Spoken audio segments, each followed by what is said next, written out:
nice to see people being drawn out on a Sunday view to a history event. It's with great pleasure that I introduce Roy Moxham, who has a fairly established writer, author, and recently retired from the University of London. Not so recent, 2005. Not so recently retired from London. And he's written some wonderful books, I believe, on imperial commodities and their regulation, teas, salt, and opium, was that one?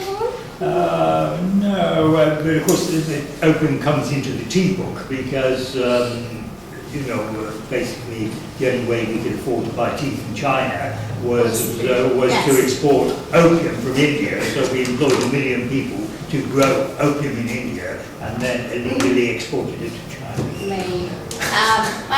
Well, today's it's about the role of the East India Company and the sort of in the Bengal Famine of 1770. I think we've got an hour. No, but we got 1.5 hour total. 1.5 hours in total, so we probably want to leave some time for questions. Yeah, well, there we go. Okay. I've not given this talk before. I've no idea how long this is, but we can always throw some of it away. But, No, be flexible. Just carry on. Yeah. It should be. Okay.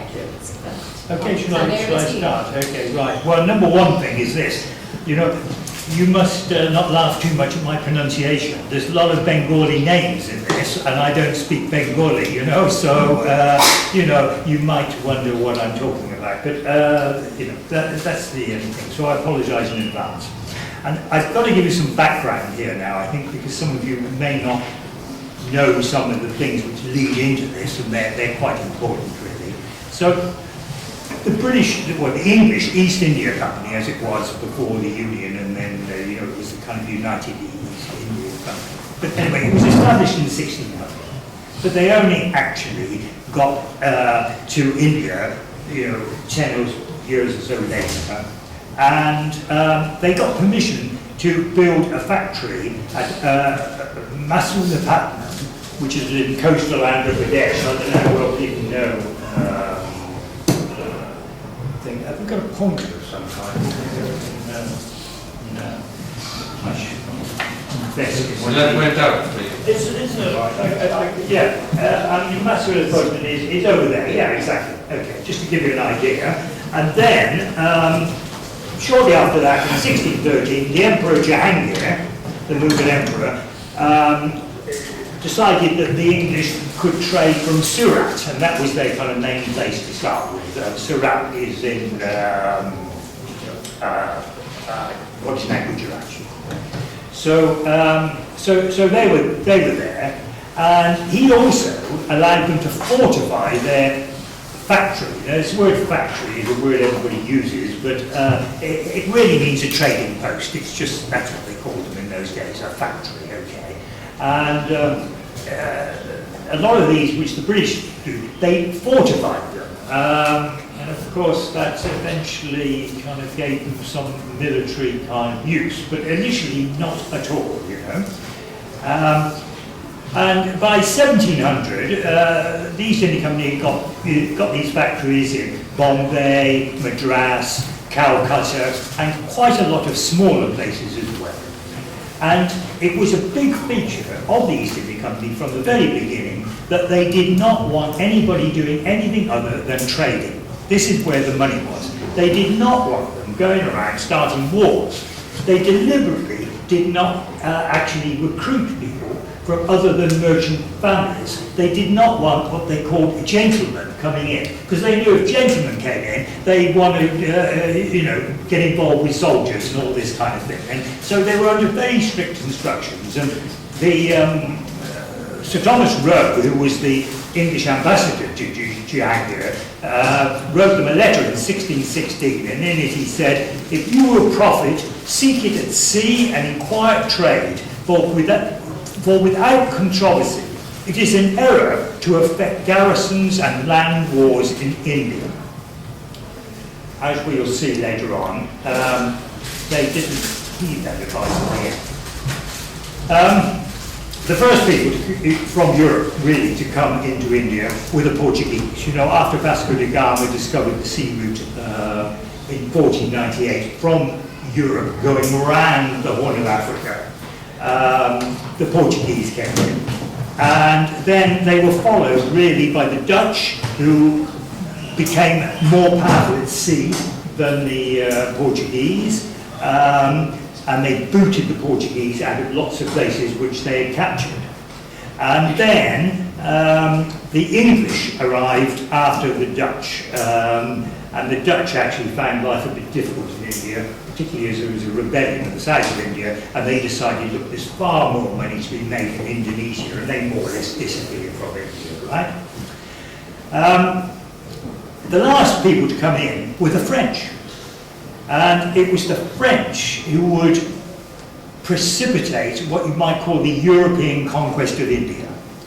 There had been these small places which had been taken by the Portuguese and everything, but you know, the central government, the Mughal Empire, had a massive army and the rest of it, so there was no way anybody was going to conquer the whole of India. It came at its biggest, really, that's a Mughal Empire, in by the time, under the Emperor Aurangzeb, who really was at warfare for most of his reign, and he captured a lot of southern India, and then he died in 1707. It really stretched their resources too much, and there was a battle for succession amongst his sons. And the whole thing started to disintegrate the Mughal Empire.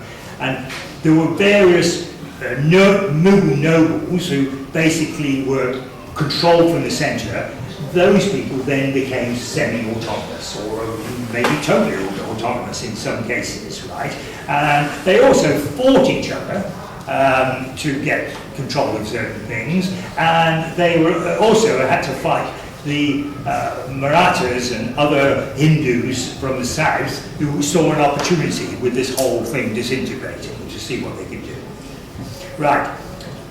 These were ideal conditions for the Europeans to play one side off against the other. And the French became extremely adroit at these diplomatic maneuvers, and you know, were willing to support one particular person who had originally been responsible to the Mughal emperor, which was now semi-autonomous. They would back him against another guy or whatever it was to see what, and they would ask for some concessions to, you know, to do that. Okay. So the British had established themselves in about, well, say 1611 onwards. The French didn't establish their first factory until 1668, so they're a bit late on their scene here.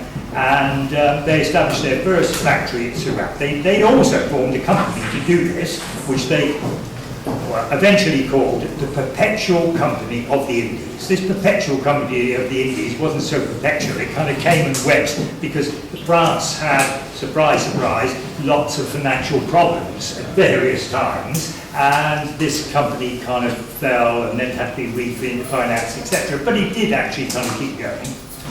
And they also established themselves in Masulipatam and a place called Santome, which was a fort which the Portuguese had established, actually on the outskirts of what is now Madras. And in 1674, they established themselves in Pondicherry, and that became their headquarters. So everything was run from Pondicherry. In 1676, that's only a couple of years later, some French settlers, nothing to do with the French company, established a base at Chandranagar in Bengal. I don't know, do any of you know where Chandranagar is? We can go on to this other map here. It's not so far from Calcutta, actually. So you can see it marked on the map here. You see, so here's Calcutta here. So it's just up the river from Calcutta. And they established that thing, but then that was taken over by the French Perpetual Company of the Indies. And that was quite an important place for them, actually. actually, because of the textiles and everything in that area. And they also established a base on the west coast of Mahe, which is now in Kerala. I don't know if you've been there. Quite amusing to visit because, although it's no longer a colony, the policemen still wear all those French hats. They built up their trade, and they befriended the Nawab of the Carnatic, who was basically the Nawab under the Mughals, who controlled the whole block of central and southern India. The Carnatic was a kind of huge area. I mean, this whole expression, I'm afraid, is a bit confusing when we talk about Nawabs. There's big Nawabs and small Nawabs, and it's used a little bit indiscriminately, and then there's Nizams as well, but I don't want to get into all that. They built up this trade, and they helped them repel a Maratha invasion. Okay, the Marathas, they're Hindus, okay. So they helped them to repel that. And in gratitude, the Mughal emperor gave the governor of Pondicherry and his successor, a man called Duplex, who became quite famous, the title of Nawab. So you see, they've got some kind of thing there. Then war broke out between France and Britain in Europe. At first, there was some move to try and say, well, okay, it might be going on in Europe, but let's not do anything in India. But in fact, that didn't wash, well, actually, it was the British who broke that. And so in 1746, the French sent a big fleet to India, and they transported troops to the British base in Madras, and they captured it. The British consolidated themselves there at another place just south of Madras called Phoolan Devi. So they had a fort there, and they were attacked by the French, but they survived because some British warships came to the rescue. The Royal Navy then arrived with British troops. Now this is a new development because up till then, the East India Company's got its own navy. I mean, although it's a company, it's got ships with guns and everything else. But we're now moving into a situation where, the British government, because of this war going on with the French, they're sending the Royal Navy to kind of, do this kind of thing, you see. And they attacked Pondicherry with the largest European force ever seen in India up to that date, in 1748. And they captured it, but just after that, peace was declared in Europe. And when they signed the peace deal, everybody said, okay, everything goes back to before in India, so whatever you captured, you've got to think. So all these people who died on both sides, complete waste of time, because everything went back to the way it was before. But the French and the British at this stage got quite big forces in India. And when you've got a big force, well, number one is, you've got to find them employment. It costs a lot of money to have a lot of soldiers just lying around. So what are you going to do? So what they decided was that they would use these forces to aid various local rulers in their kind of internal battles, and in return they'd ask for more land from these guys they were helping, right? And Duplex became, as a result of all this, the support he was giving to the Nawab of the Deccan, he became the deputy Nawab for the whole of southern India. I mean, this is a Frenchman, right? Okay. The British decided to pursue the late war against the French by proxy. They would support the son of the rightful Nawab, Muhammad Ali, against Chandra Sahib, who was now the usurper one, the Nawab of the South, who was supported by the French. So you can see the whole thing is, extremely murky. Okay.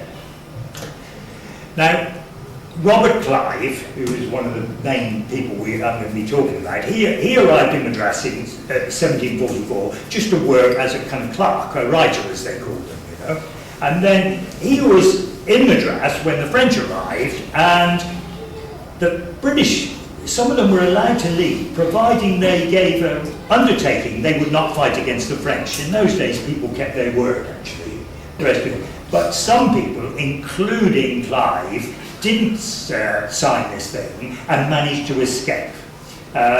He and some companions disguised themselves as Indians by darkening their faces and wearing black stockings on their legs.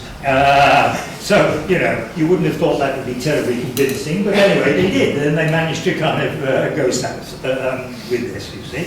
And they went down to this company fort just south at Fort St. Davis. And then he actually changed over, it was quite a common thing to do in those times, from being a kind of merchant side of the East India Company to being an officer in the East India Company Army. Okay. So, and he very shortly after that was given the command of an expedition to attack a place called Arcot.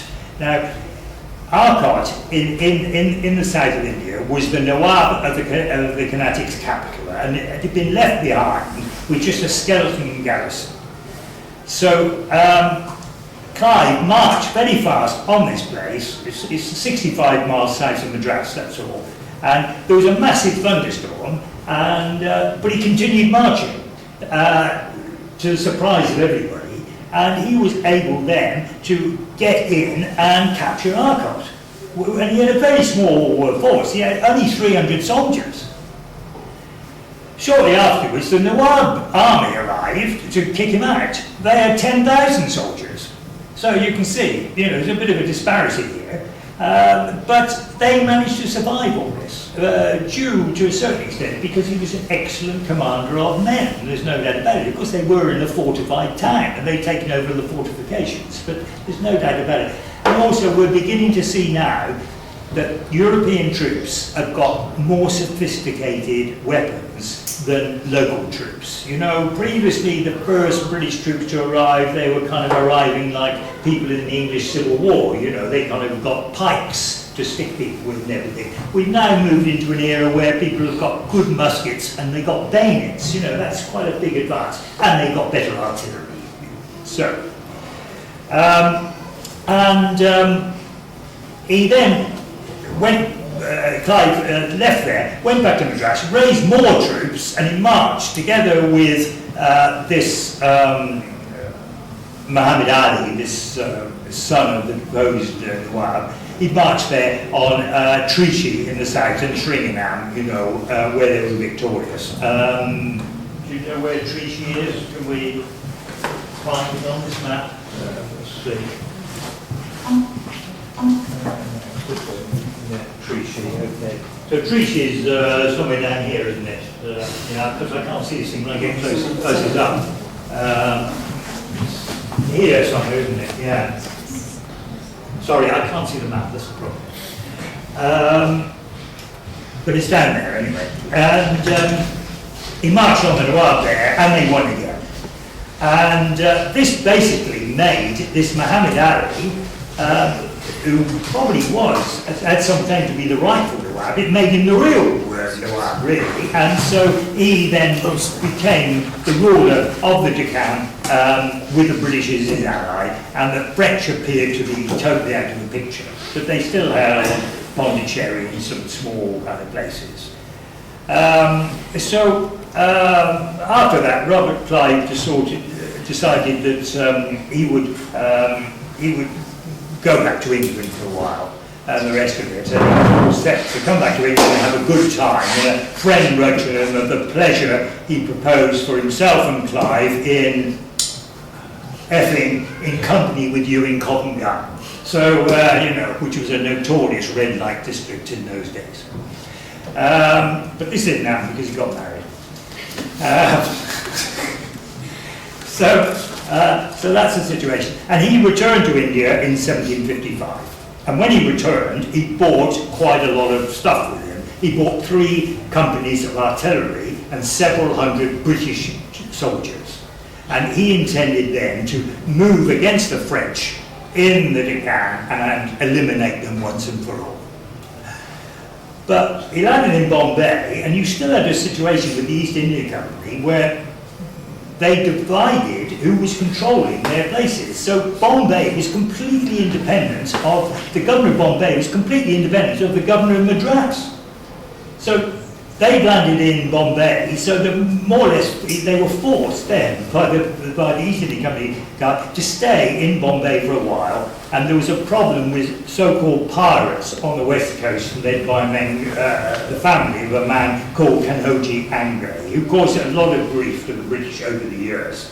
I mean, he wasn't really a pirate, that was the way the British kind of explained him, but he really was running the Maratha Navy, really. So that was his kind of, really what he was doing. But anyway, as far as the British was going, he was a pirate. And they'd already actually won some battles against him at this stage.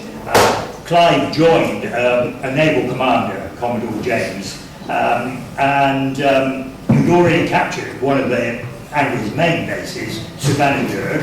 And if you go to Woolwich Common, you'll see there's a kind of tower there, which is called Savannah Tower or something, which is to commemorate that whole thing. And in fact, it's just been restored. You've got a big grant, and there it is, and that's what it's for. And of course, they got money out of this because they captured Geria, which was the main Angry fort, and that was the end, really, of the Angries. And of course they found lots of jewels and all the rest of it, and the way it was in those days, you just worked out how much it was altogether and everybody got a share. So, Clive got £5,000 out of there, which was quite nice going at that time.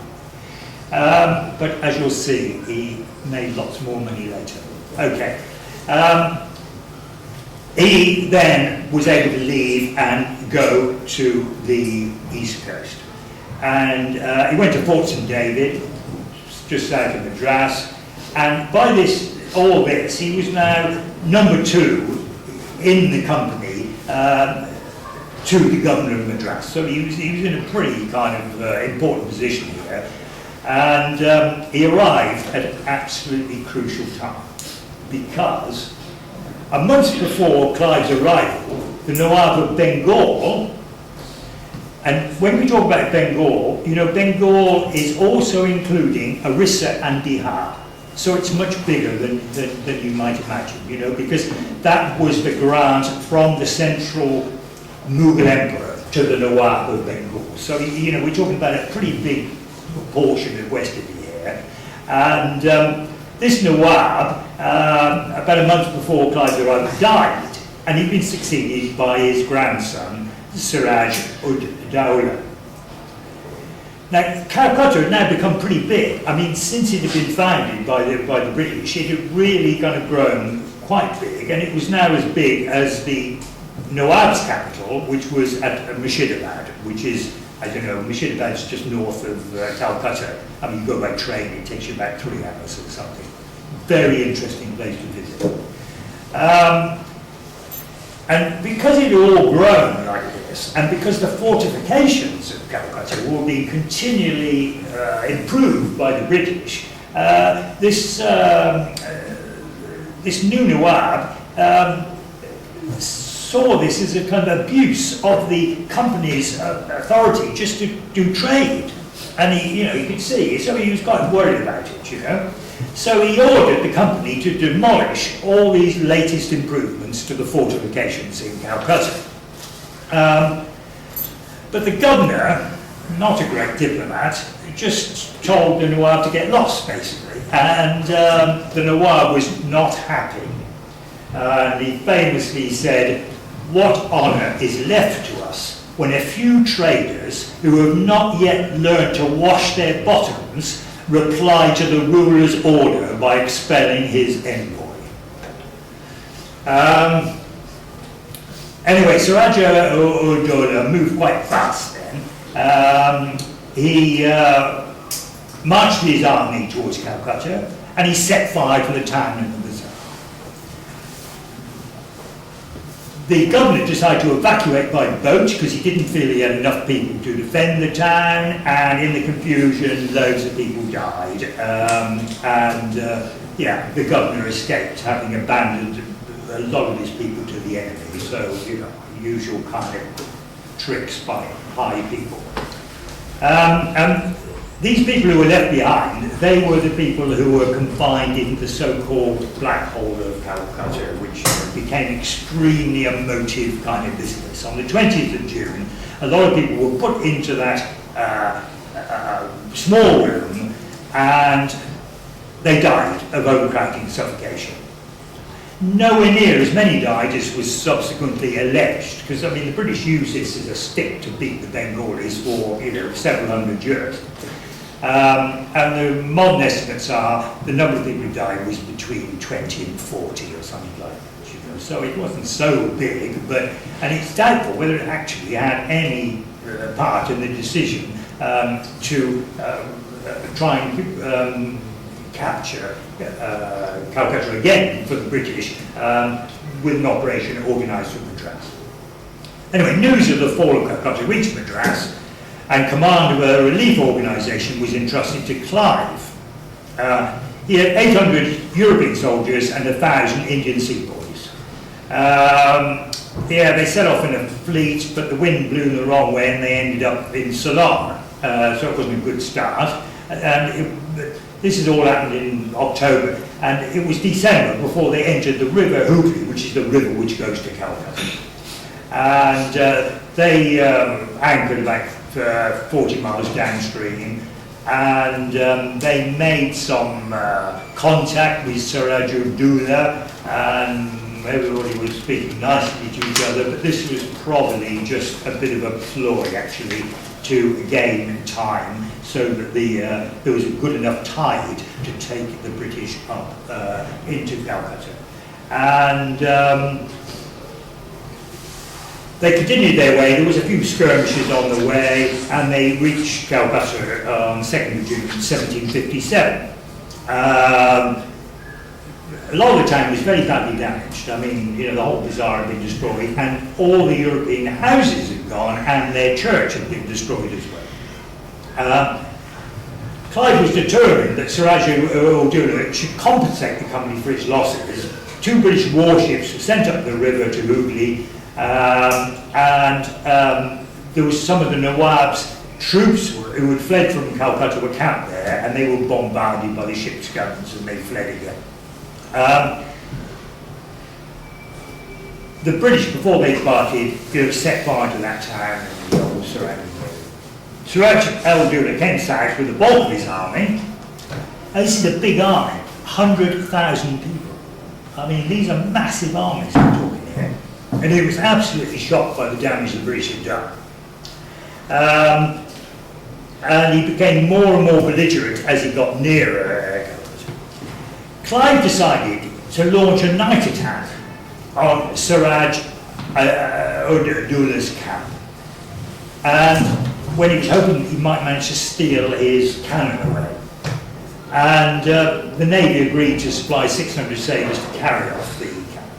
But the Navy arrived late, and the element of surprise was lost because it was already dawn.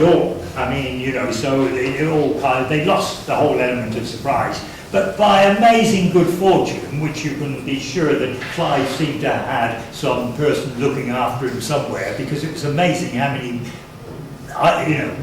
little things of good fortune happened to him.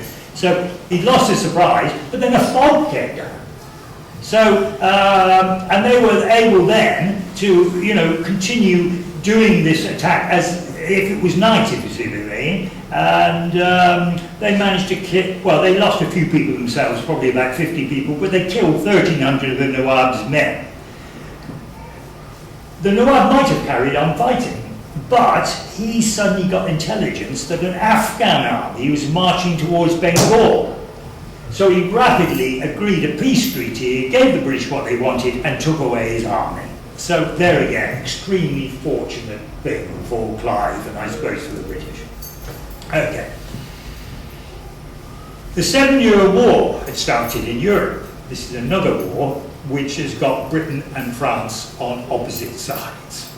And so the news, of course, gets to India. But you've got to remember, it all takes a long time for all this news to filter through.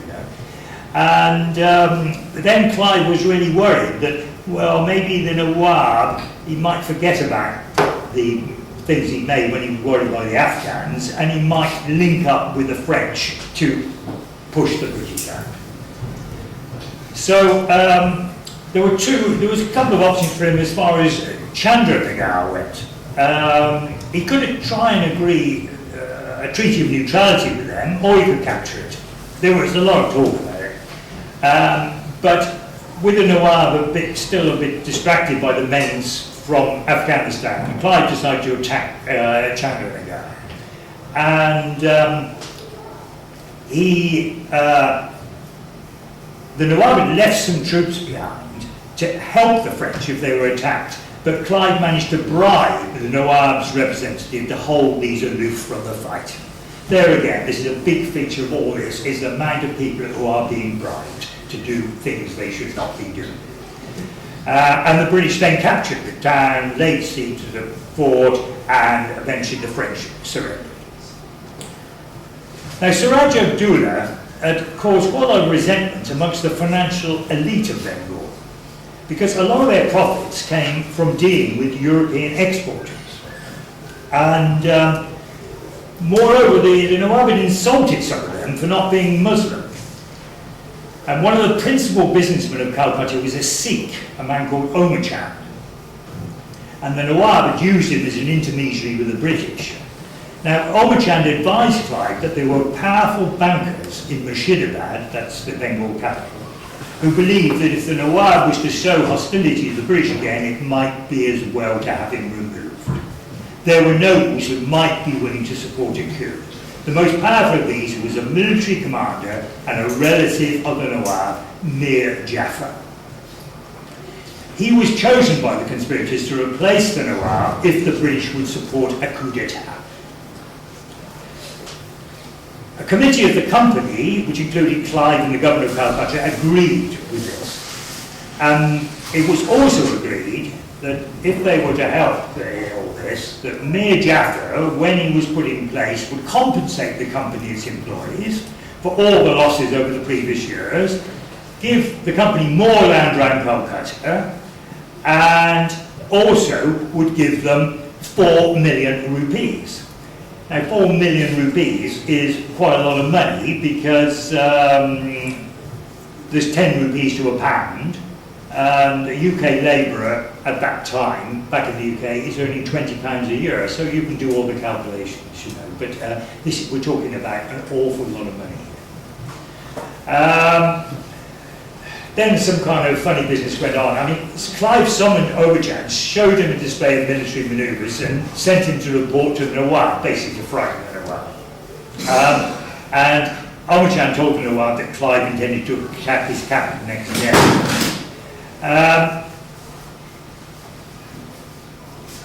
Moxham threw matters in confusion by demanding a percentage of Siraj Abdullah's money and jewels. This would have amounted to millions of rupees. It was suspected that he would reveal the plot if he was not placated. So Clive had 2 documents drafted.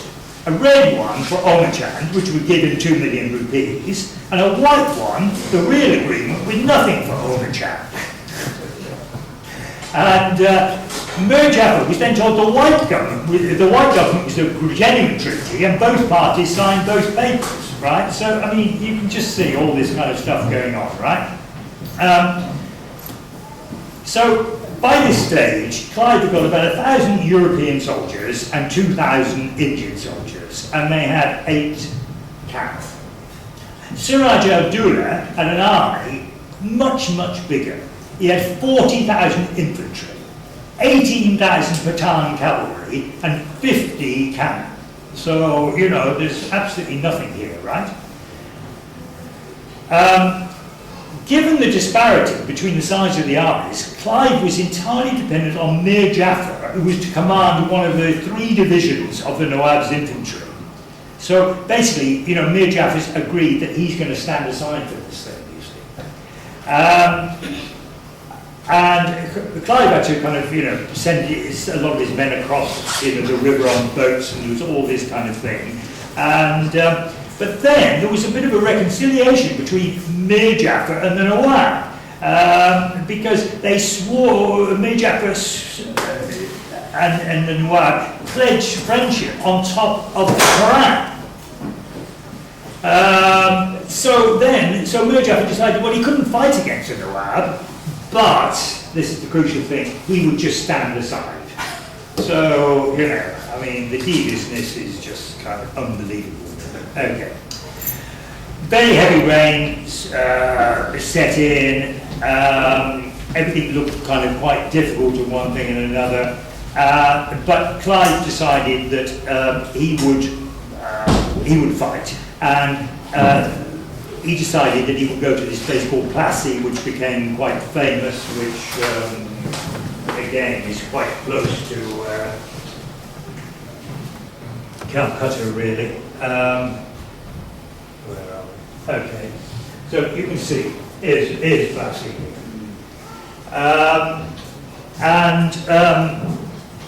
He marched on it. I mean, it's all kind of quite complicated, but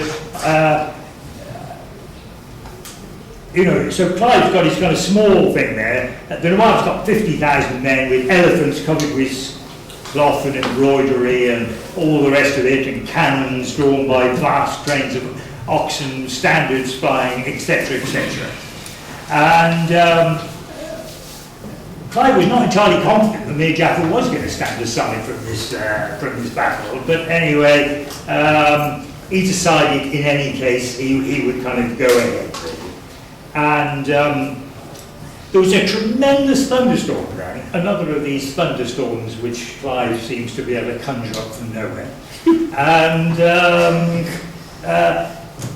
most of the ammunition of the Nawab's army was soaked, and they couldn't fire their guns properly. But they thought that the same thing had happened to Clive's men, but Clive had managed to cover their ammunition with tarpaulins, so his ammunition wasn't affected, okay. The Nawab's best commander, Mir Madam, charged with his cavalry, but they were able, you know, their guns were fine, and they killed Mir Madam. And that was a real turning point, actually, because the Nawab was completely shocked by the loss of his best commander. And he called for Mir Jafar, threw his turban at the traitor's feet, and entreated him to help. Mir Jafar advised the Nawab it was too late to attack that day, and suggested he would call his troops. As the Nawab's troops withdrew, Clive summoned up more of his troops and then launched another attack. The Nawab's troops, backed by French artillery, counterattacked. But basically, Clive was able to win this kind of battle again, you know. And when it was clear that, you know, a third of the Nawab's army was not going to get involved in the rest of it, and he'd already lost his best commander and one thing and another, they realised, the Nawab soldiers realised they were going to lose this battle, and they ran away.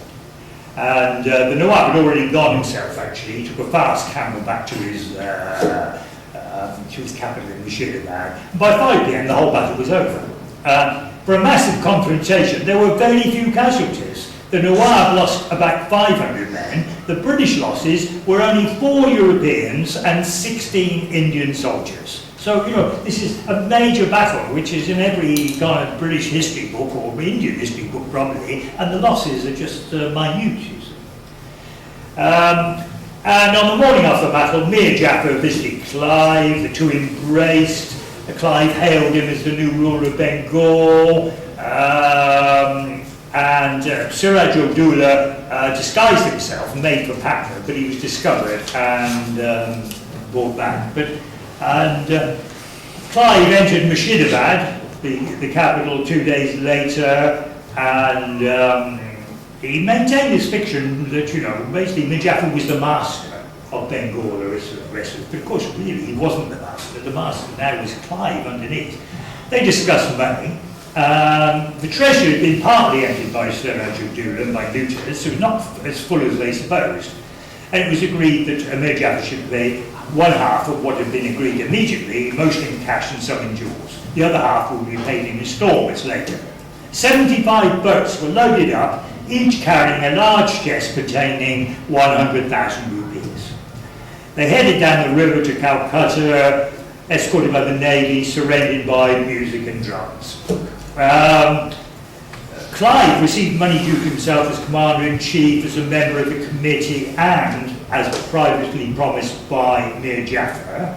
This came to £250,000 sterling. In all, the equivalent of 1 year's total revenue of Bengal found its way to Britain. Suraj Abdullah was brought back to Murshidabad and stabbed to death.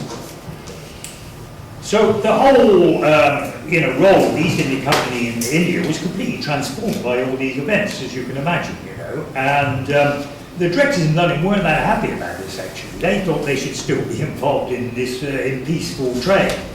But, a letter took 6 months to go one way and 6 months to come the other. So, on the spot, you've got a big army, you could do what you like, really. And it took a long time for the company to kind of do anything much about it, really. Clive then went on leave again, back to Britain, with a huge amount of money, and he was made a lord, became an MP, given an honorary doctorate by Oxford University, all this kind of stuff. And while he was away, the mismanagement of the company was probably much worse than when he was there. So, a trade was, you see, they had this agreement that they could trade duty-free. So the trade was just carried on by all these junior people in the East India Company, and they employed sub-agents to do this and everything else. And Bengal's coffers were empty, all this money had gone. So the governor decided he would install a better Nawab, a stronger Nawab. So he used the company's army to get rid of Mir Jafar and replace him with his son-in-law, Mir Kazim. And for this, Mir Kazim would give the governor and his colleagues quite a lot of money. So, this is the usual kind of thing. And also, some districts of Bengal that were close to Calcutta were given to the company. Okay. Well, Mir Kazim was quite a capable ruler, and he could see straight away that the big problem was that the company's men were using the company's right to illegally trade duty-free on their own account, and even selling this right on to local merchants. So he became more hostile to the company and decided to curtail the company's activities by abolishing all duties so as to reopen trade on a more equal basis. The company declared war. And they got rid of Mir Kazim and they reinstated Mir Jafar as Nawab. Once again, he had to pay for this. In 8 years, the company's senior officers have received a total of £3.75 million. And this is the time when, I say, a British labourer might make £20–30 a year, and a Bengal family probably £2 a year. So you can just see these are vast sums of money which are going out. Mir Kazim retreated west, where he linked up with the Viceroy Oud and the Mughal Emperor, and they were in this battle at Buxar in 1764. I mean, unfortunately, Buxar isn't even on this map, because this map was drawn in 1760, and at that stage, Buxar was nothing. So, but of course, afterwards it became a well-known kind of place. But it's basically halfway between Patna here and Benares at Varanasi. So that's where it is. It's kind of small place. And there was a thing there, and the company defeated the combined army of all of the emperor and all these other people.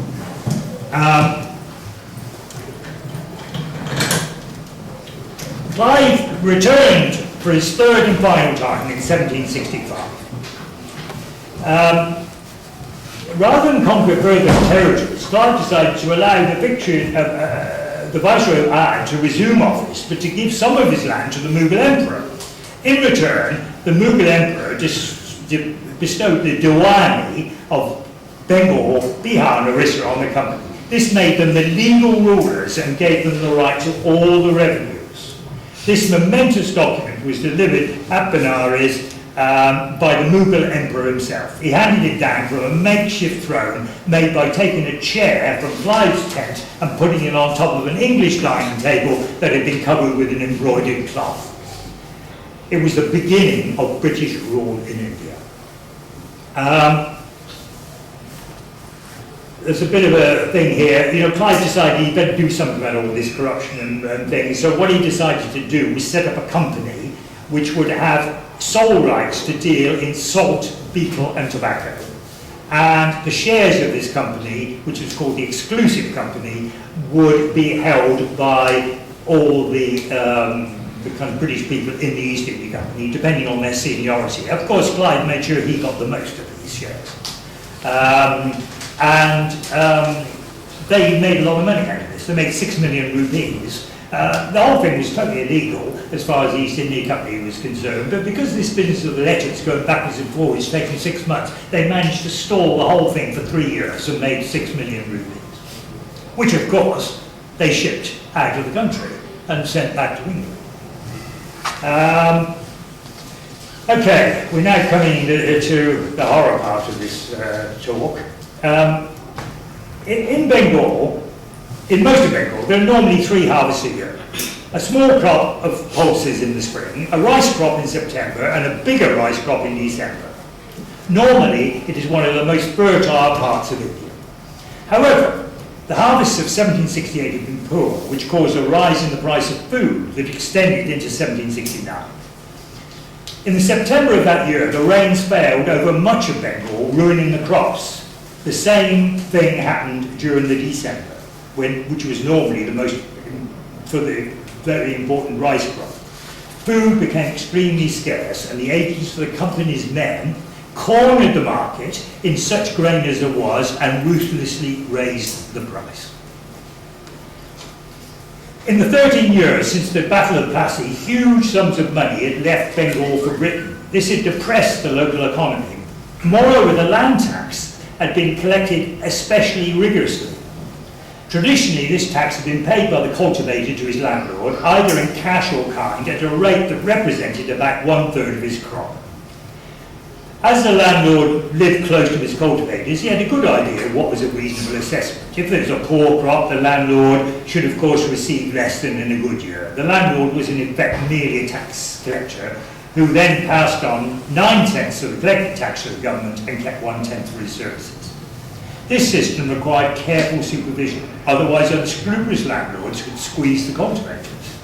The company, short of staff, failed to do this effectively, and many cultivators were unfairly assessed when their crop failed.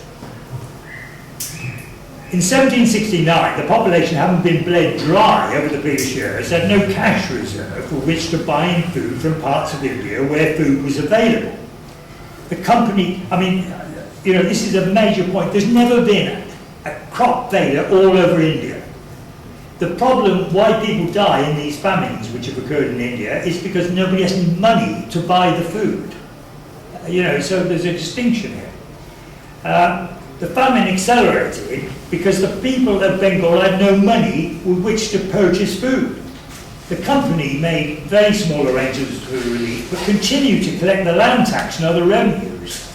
And as the famine increased in intensity, the loss of life became terrible. These developments seem to have been hardly noticed by the governor in Calcutta, nor his successor, Governor Katia. The principal concern of both men was the land tax. This was despite having been told by the supervisor of Bihar to judge from the city of Patna, the interior of the country must be in a deplorable condition. From 50 to 60 people have died of absolute hunger in the streets every day for the last 10 days. Extraordinary, in April, the government increased the land tax by 10%. By May, it was beginning to dawn on the administration something serious was happening. They reported that the mortality and beggary exceed all description. Above 1/3 of the inhabitants have perished in the once plentiful province of Purnia, and in other parts the misery is equal. Throughout the hot season, the famine continued. The judge at Purnia wrote to Calcutta, "Hardly a day passes without 30 or 40 people dying. Multitudes have and continue to perish from hunger. Seed grain has been sold for food and cattle and agricultural utensils. Children are offered for sale and no buyers. The collector of revenue, Jaisor, wrote, "The people are bringing in the leaves of trees from the jungles for food, and they offer to sell their sons and daughters. Many of the riots, that's the tenants, are running away." More shockingly, the resident of Durbar reported, "The scene of misery that intervened and still continues shocked humanity too much to bear description. Certainly it is that in several parts the living have fed on the dead, and that the number that has perished in those provinces that have most suffered is calculated to have been within those months as 6 is to 16. I don't know why he's put it that way, as 3/8 of the population have perished. And later in mid-June, after the rain finally came, he reported, "Previous representations are faint in comparison to the miseries now endured. In the city of Murshidabad alone, it is calculated that more than 500 are starved daily. And in the villages and the country adjacent, the numbers are said to perish exceed belief. In 1 month, we may expect relief from the present distresses," because, rains have started to come, "if the people survive," he calculated. The rainfall in the second half of 1717 was good. The crops in places where there were people left to plant them and where seed had not been eaten to survive were good. It was, however, too late for many. In 1772, officials toured the company's territories to ascertain the mortality. They estimated that out of a total population of 30 million, 10 million had died. For many years afterwards, great swathes of Bengal remained uncultivated and reverted to wilderness. The land was roamed by desperate bandits. I'm just going to finish off now. It is impossible to know what the mortality would have been had the company not become the rulers of Bengal and Bihar. It seems clear that it would have been much lower, since traditionally in times of drought, the collection of the land tax was enforced less rigidly and certainly not increased. Moreover, all the money collected would have remained within the country, as would the huge sums given by the Nawabs to the company and its men. The administration and the populace would therefore have had more money in which to buy grain from other parts of India. It seems likely that in the first 13 years of British rule, more harm was done to the people of India than by all the European invaders of the centuries before. Little postscript here. Loss of revenue and more wars forced the company to get a loan from the British government. When this could not be repaid, ultimate control of the company passed in 1784 to the British government. Soon, imperial ambitions would make the company, as an agent of the British government, no longer a business enterprise, but the ruler of India. There we go. It's a very sad story. This is part of the book which I shall have coming out in about a year's time. I mean, I've written the book, and it's about all the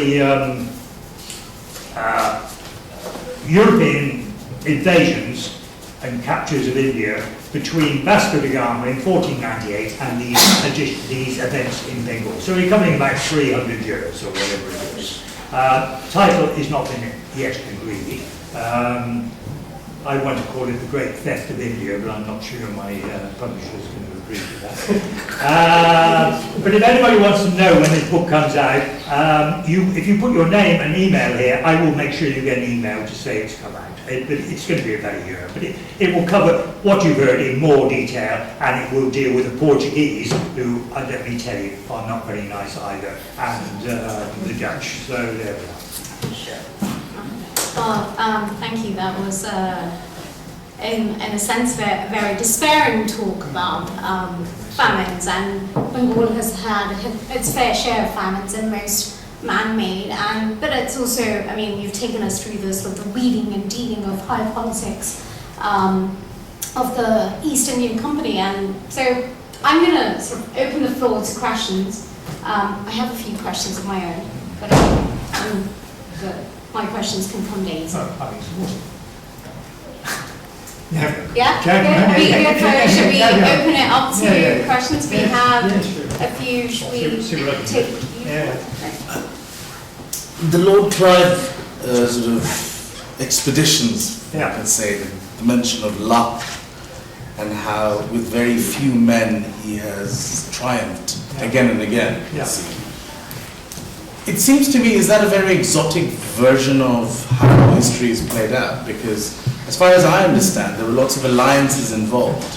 So the Marathas would support someone, and that you'd have even, I'm not talking about Plassey or Palashi. Essentially, I'm talking about every war that's happened and every confrontation there as the East India Company sort of expanded. Yeah. Well, I don't know. I mean, as far as I understand it, I mean, could it be that it's more to do with the alliances? For example, Palashi, how few the casualty figures that you mentioned in the war. Yeah. That I mean, seems to be honest, I would say, I mean, there are these other people. I would say as big a factor is treachery by the Indians. I mean, you've only got to hear all this business, and they're all trying to get power and they're playing off the company and not really thinking about, how is it all going to end up. But I mean, in every one of these victories with Clive's, there is treachery on the other side. So this is Indian internal politics within which is, all played up, at the end of the Mughal Empire, which is just disintegrated. And, I think this, of course it's all, Clive's helped by the fact the Mughal Empire is disintegrated. I mean, if the Mughal Empire hadn't disintegrated by Aurangzeb getting carried away, he would never even have started this business. Yeah. But I mean, there is quite a bit of luck as well, I think so. But I mean, I don't know. I mean, I've researched it as best I can, but I'm open to consider alternatives. Yeah. Well, Clive was playing a kind of higher level of Machiavellian politics, which probably Bengal and the Arabs weren't used to. Yeah. But I mean, it's interesting how, it's the French and the British. You see, if the French hadn't been there, none of this would have happened. I mean, a lot of it is to do with the British trying to get on top of the French as well, traditional enemies. I think there was a question like that. Yeah, I don't know how to put this question, but if East India Company didn't go to India and Clive wasn't running it, if there wasn't all this treachery of the local people, like Mirza Fors, where do you think Bengal would have been now? Yeah. Well, it's difficult to say, and people have different views on all these things. I mean, Karl Marx famously said that when you look at what happened at the end of the Mughal rule, that India was right to be taken over by somebody, and you can look at various options as to who that might be. I mean, for instance, the Afghans might be one, or whatever. And he thought, Karl Marx, he thought actually the British were the best option of all the ones which are on the table. Because I mean, if anything, the Dutch probably behaved worse than the British. But there we are. But I mean, this kind of speculation is all very tricky. Yes. Great. Do you have a question there? It doesn't appear to me that these were just accidents and some natural things happening in place still. I think there's a pattern in the treachery by the Indians. Yeah. I can see there are three forces playing in the treachery. Organized forces, the Muslim community, the Hindu Jamidars, and the business people. Yeah. So it's not just accidents, they are kind No, I'm not saying it is. well-organized social forces acting against the socialized Yeah, you still need a really good general to take advantage of those kind of situations. I mean, there's an awful lot of incompetent generals around as well. We only have to look at the recent wars in Afghanistan. What was the doctorate for from Oxford for Clive. Well, it's not only doctorate. But they usually give it for something, don't they? No, well, yeah, they gave it. I mean, he was a hero. Yes. Yeah, I mean, he was a hero.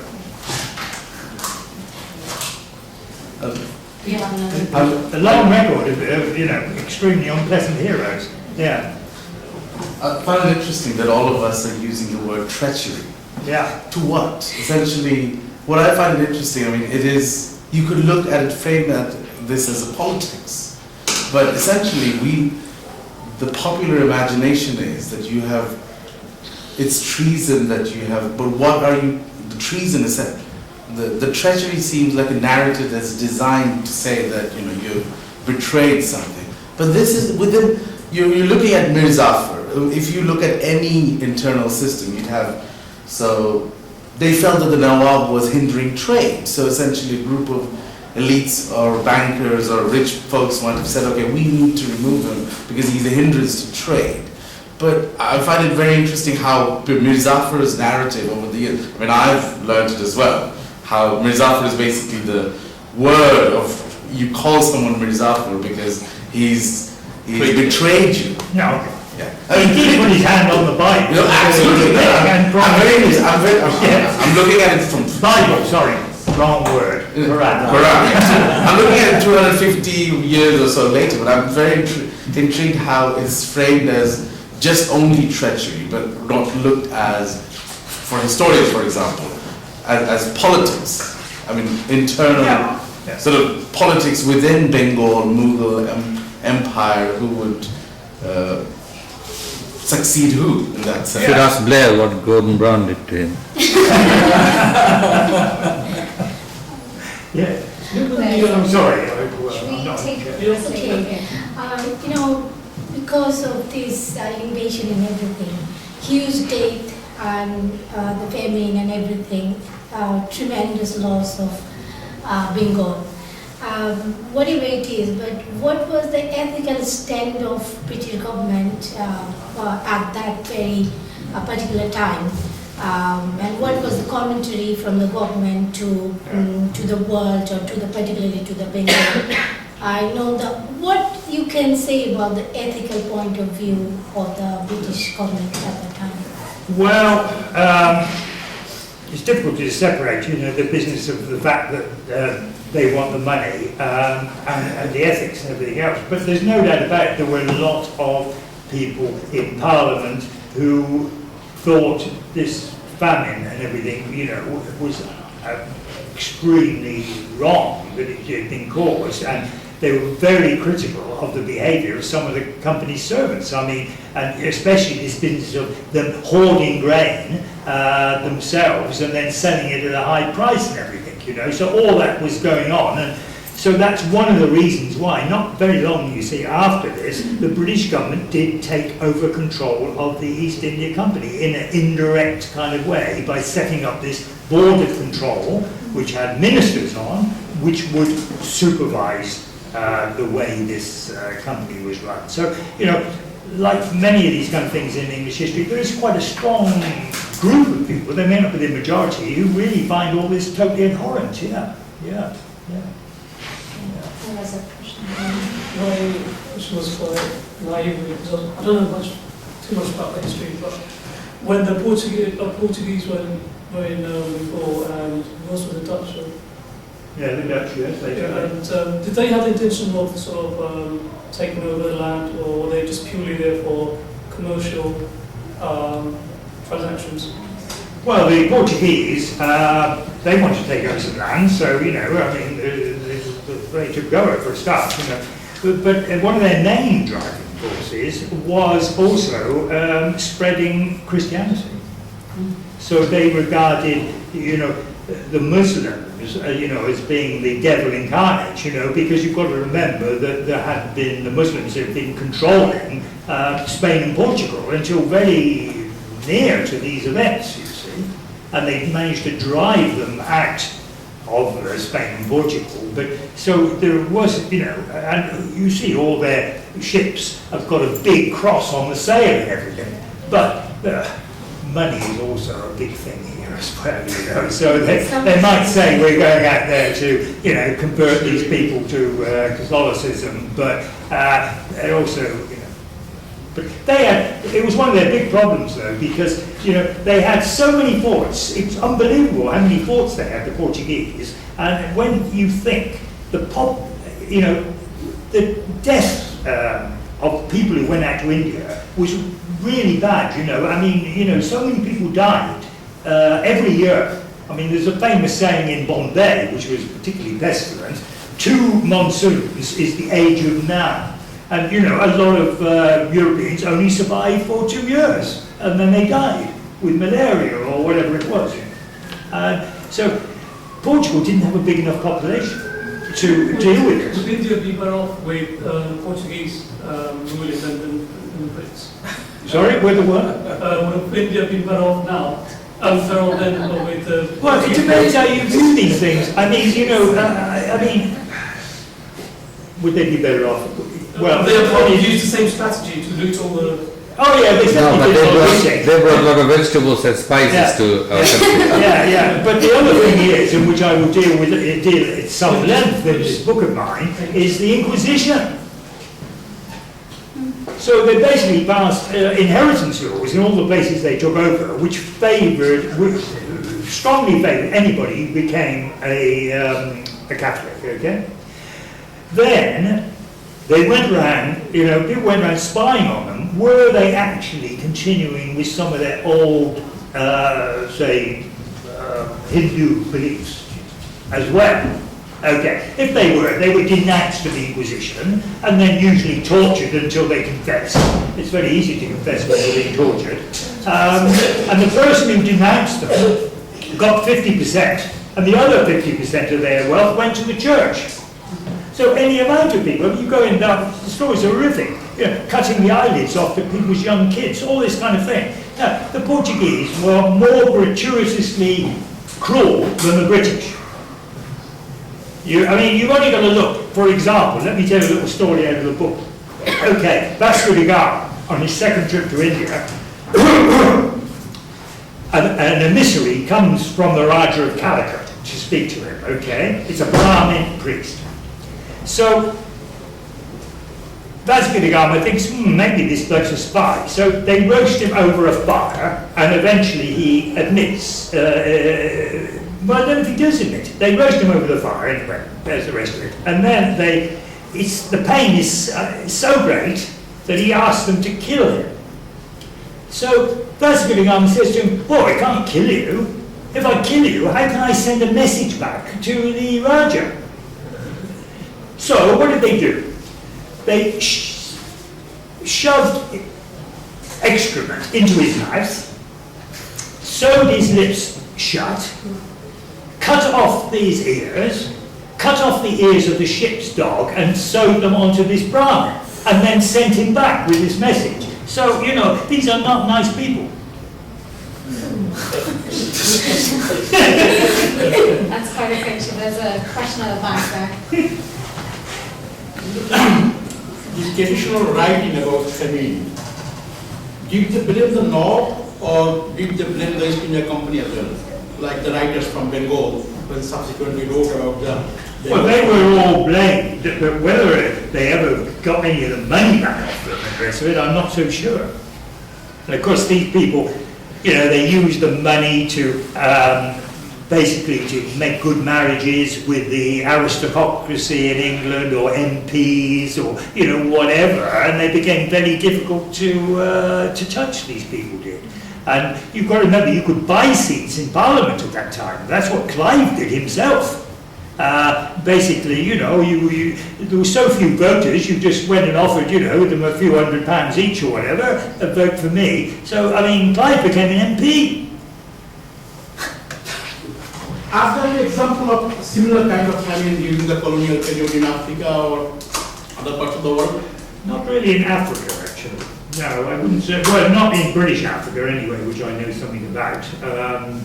But of course there were ones in Ethiopia, but I mean that was nothing to do with colonialism actually, that was to do with Haile Selassie. But no, but they did continue, of course, in India. And it's interesting, of course, once the British left India, there hasn't been a famine since. The point is, you know, this, what's the name of this Nobel Prize winner from Bengal, Amartya Sen? I mean, he has shown very comprehensively that in all these famines, there is no shortage of food in India. The problem is the money. And, you know, it's up to governments to make that money available to buy food. But, I mean, you know, the 1943 famine in Bengal was absolutely terrible. And, I mean, when Churchill, who was certainly no friend of Indians, was asked to do something about it, he said, well, I haven't heard any reports of Mr. Gandhi dying.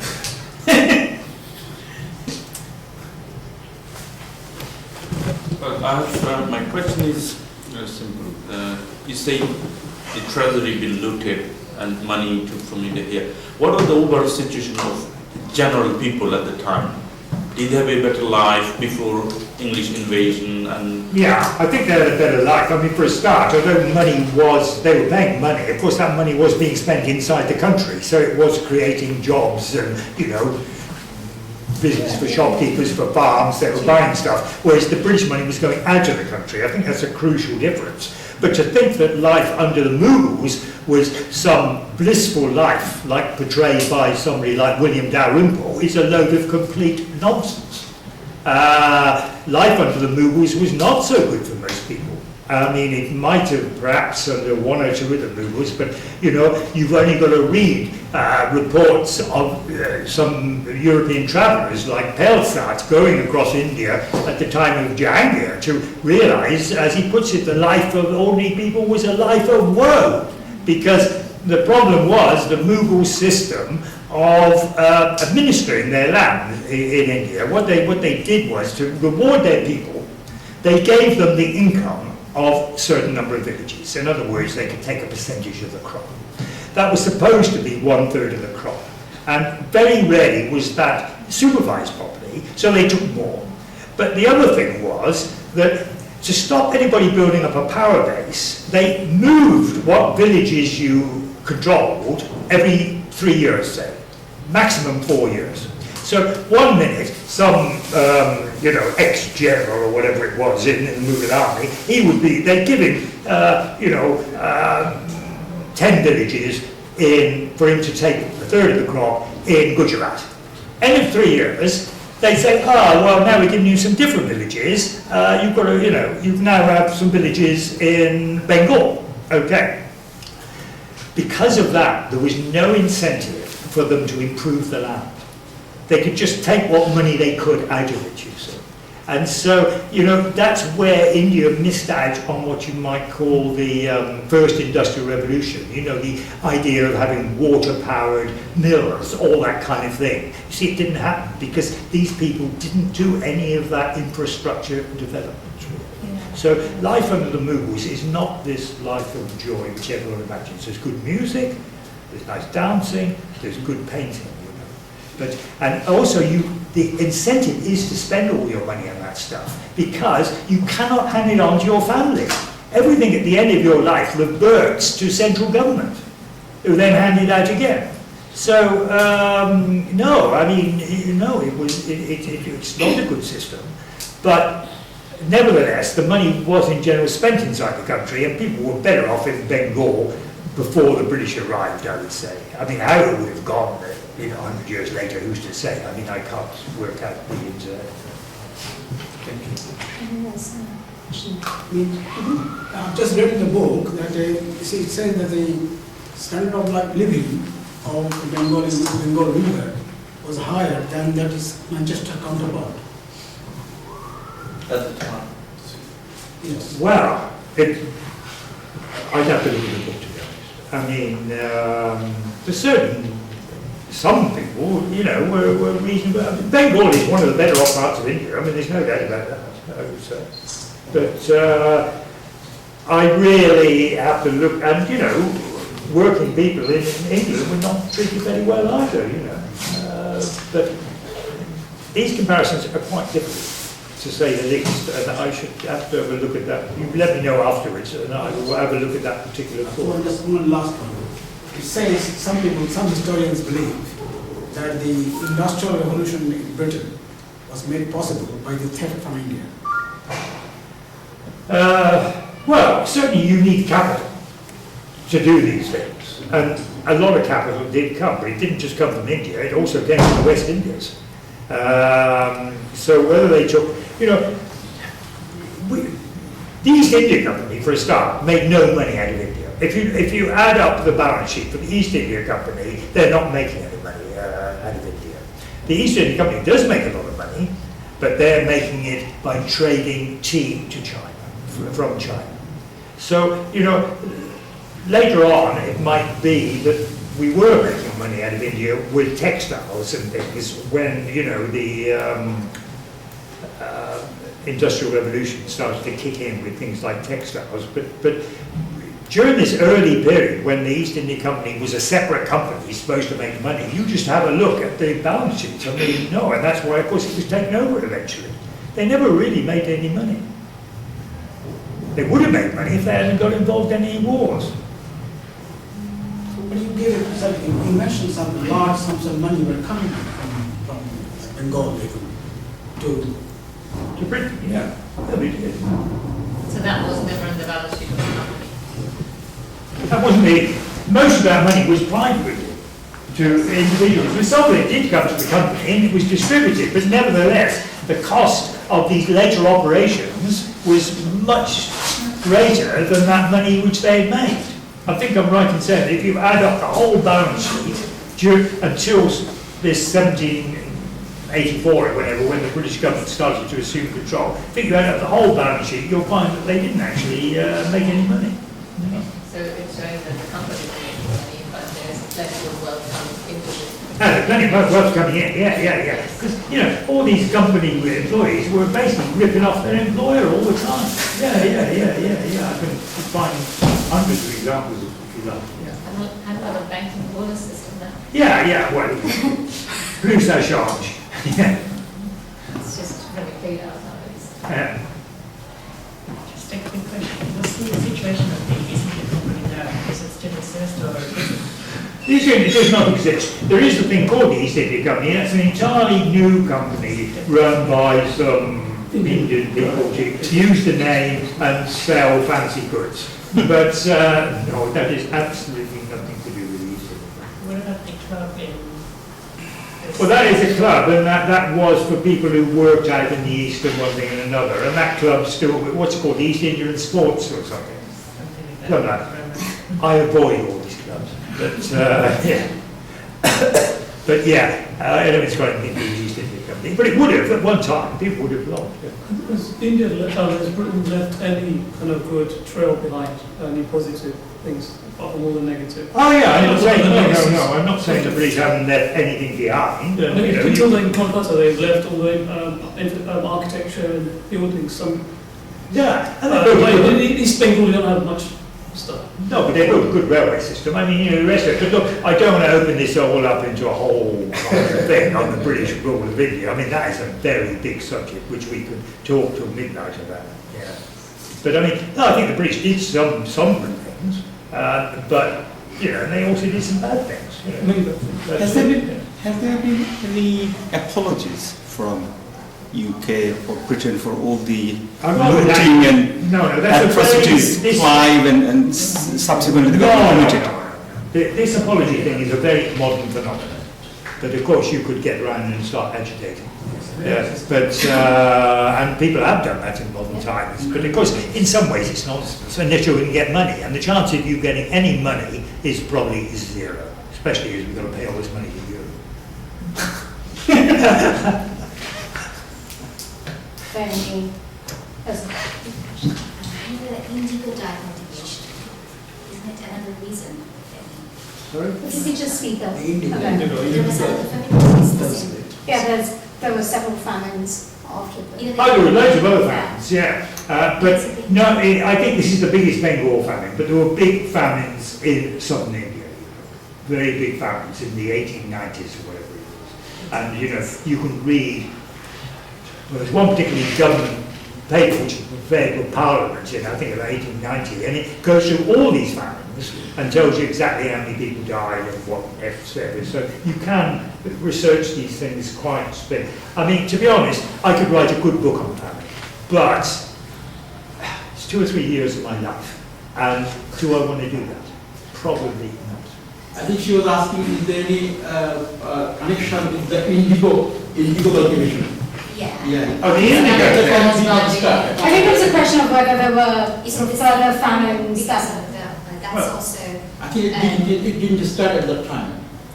Indigo cultivation started, I think, after. Yeah, it started much later, actually. Later. And the indigo people had a lot of influence on the tea industry being set up as well. And that's another story which you can read about in my book on tea, where a lot of people died.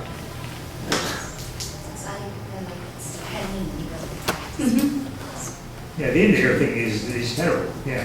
Of course, most of those indigo planters actually had originally been indigo planters in the West Indies. So they learned all these horrible things in the West Indies.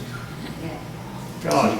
I mean, do we know of any riots, given that Bengal is particularly renowned, or at least sort of, in terms of full insurgency, or the earliest sort of forms of insurgency, or peasant insurgency, whether there were any sort of local riots that followed these famine, or the famine, or during the famine itself? Is that something that's people are coming too weak. up? I think, there's a famous saying, isn't there, of Lord Macaulay or something. Well, the Bengalis weren't weak. I mean, particularly when it comes to peasant insurgency during that, you had some of the earliest rebellions actually coming from. Indian mutiny. Yeah, but those are all usually led, actually, by people who are further up the thing. It's not the very poorest people usually who rebel. They can be encouraged to rebel by people further up, but I would say when people are dying, like some of these people I was reading about, they're not going to be rebelling. And also, one has to say, there again, you can look. I see the cause for rebellion at least there. It seems like a ground that's fertile for. And this is. Well, not really, because the British are ultimately seeing all the people at the top okay. It's like, with the salt tax, which, as you know, in my hedge book I've written about extensively. Which I you actually find the landlords, they love the salt tax. Because, it might be lots of people died because they couldn't get salt, but the point is, the alternative was a higher land tax, which would affect them. So they actually petitioned the British government to raise the salt tax, when it was already costing an ordinary labourer 2 months' wages, two months' wages every year. The British have treated the Indians badly, but no one has treated the Indians as badly as the other Indians. So you can think about that. Any other? Can I share something? Yes, please. We were mentioning about Aurangzeb and the succession fight and the Portuguese. I was reading in a book that when Shaista Khan, not Shaista Khan, Shah Shuja, is it? The brother of Aurangzeb, who was the Nawab of Bengal. So when his father was dying or dead, he tried to rush back to try and claim for himself the Mughal throne. But then he lost to his brother. No, it's the other way around, sorry. He's the brother of Aurangzeb. It's earlier time. Yeah. So Aurangzeb went and captured, the throne. So then he ran back to Bengal, and then he was pursued by Aurangzeb's people. And what he did, he took a large amount of cash, money, jewels, diamonds and gold and everything from Bengal, and he tried to escape to Arakan. And the Portuguese, he got help from the Portuguese to help them navigate, go, because Portuguese were very active along Bengal, lower Bengal. They were very good with the rivers and so on. Well, en route, the Portuguese sank one of Nawab's ships deliberately in order to steal all the jewels. Then the Portuguese helped the Nawab get to Morocco, the Arakan, and there he got killed, his family got killed, and all the jewels and all the riches that he took disappeared. And then there were reports going around about cheap gold and diamond and all this going in the black market.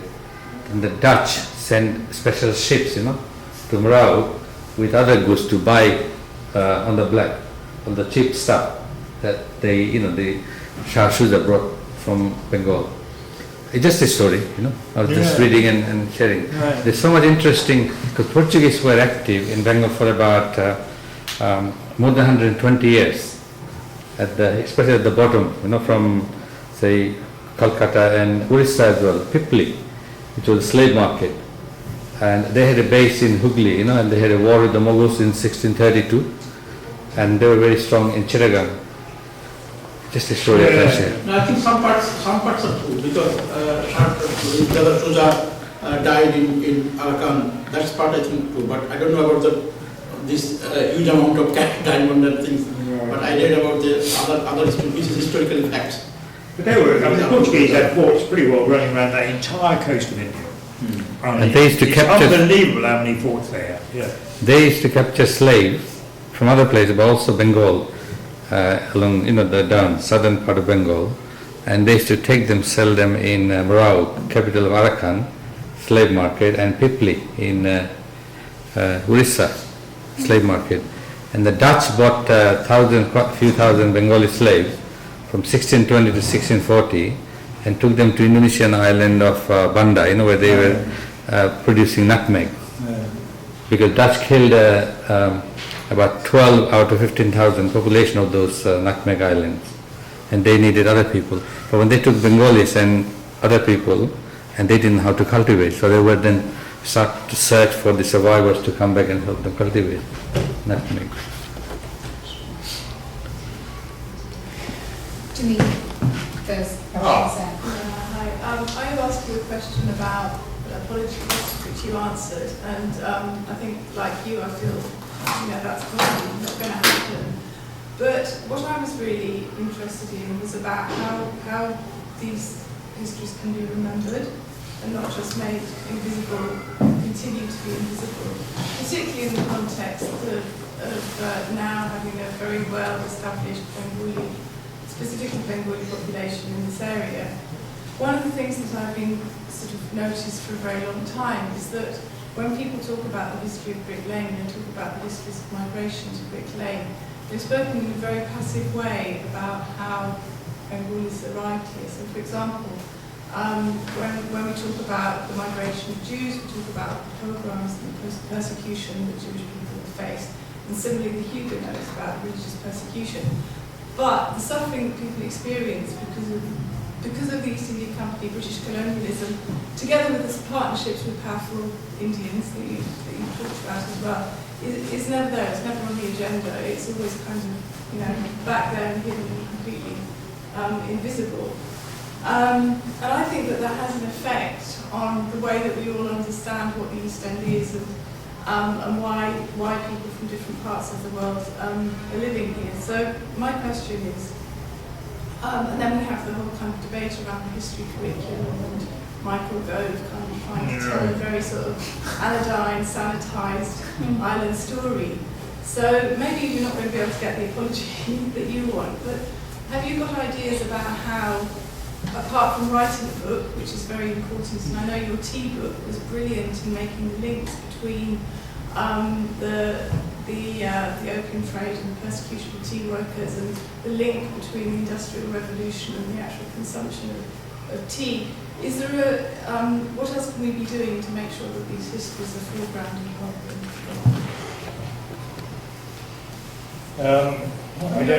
I'm not sure I know anything more than you do, really. I mean, obviously, most people get their information through television, don't they? I mean, and that kind of thing could be quite, maybe, I mean, look, I will try when I get this book out to get someone interested in some of it perhaps being made into a TV thing, but I mean... That's what we're working on right now. Pardon? We're working on that right now. Well, there you are. Excellent. Just the man. So, it's a nightmare dealing with these kind of people. I mean, because it works, and it's difficult for them as well. They have to raise finance and everything else. I mean, it's all... I've had so many meetings with people about tea. I mean, I just can't tell you, as well as the Hedge book, but did anything ever come to them? No. What we could do is get the local council involved, and like we have a Black History Month, maybe we get some sponsorship from the local council and have the whole Bengal History Week. this thing that we're doing is... Sorry, Bengal History Month, sorry. Right. No, week is, it's all... I think it's got a question. We're not getting any thing from the council. You know, the Bengal history year. We've got a few more hands, and I want to make sure that we take those questions. You spoke a lot about Christianity and Christians. Well, we touched on so much, yeah. Christianity was a main part of it. How were the Muslims treated under colonialism? Was there a period? I think we've got to distinguish here, you know, like the East India Company in these days until Clive, they did not want any missionaries coming to India. You know, that was another part of their policy, right? No wars, no fighting, right? You just get on with doing business and do not get involved in any kind of religious thing, you see. So it's only very later in Victorian times that after a lot of pressure through Parliament and everything else, that, you know, they started to allow missionaries into India in any kind of thing. So, whereas of course the Portuguese were quite different in that respect. But the British were never very interested in trying to convert anyone, and there was no hostility with the British really towards either Muslims or Hindus as such. I mean, no, that didn't happen. Because I was reading, I can't remember. But later on, it's a bit different. You know, once you start getting into Victorian England, then it's all a bit different. Yeah. Well, how far do you think there's a linkage between how South Asian Muslims see, I mean, what's the relationship that's erupted from that, the treatment of, I mean, there was a systematic treatment of Muslims. In general, in the East India Company, and I would say also probably in the Indian Civil Service when it was British run, most